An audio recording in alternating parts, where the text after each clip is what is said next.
ممكن الواحد يقدر ظروف اللي يحبه، وممكن يتحمل هواي أشياء منه، بس مستحيل ما يحس بيه إذا يتغير. أنا تحملت هواية، صبرت إلى أن وصلت مرحلة تأكدت بيها أنت صرت غير إنسان.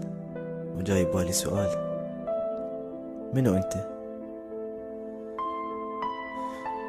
أنت مو نفس الإنسان اللي حبيته، أنت مو نفسك اللي عرفته، اللي كان يغار ويخاف علي من كل شي، اللي كان ما يقبل أنام وأنا زعلان منه، اللي ما يتحمل يوم ما يسمع بي صوتي، الشخص اللي كان يهتم بي أكثر من كل شي بهالدنيا. معقول هسه صار آخر اهتماماته؟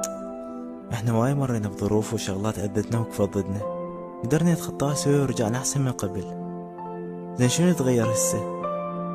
ممكن أتحمل أي شي، ابتعد عني، ازعل، كل شي سوي، بس لا تتغير. هالشي يذبحني. صرت أحس نفسي طلعت من قلبك، وحتى بدون ما أعرف شنو اللي غلطت وياك. قمت أحس بورود علاقتنا لدرجة تخليك ما تعرف شلون أقضي يومي، وين أطلع وين أطب ومنو يحكي وياي، وانت اللي كنت أقضي يوم وياه.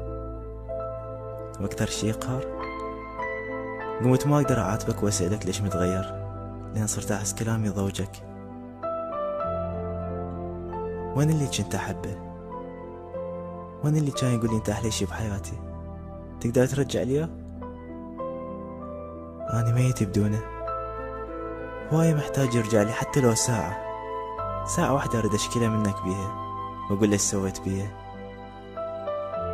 بداية حبنا شقد كانت حلوة، يا ريت لو ضل علاقتنا بس بداية.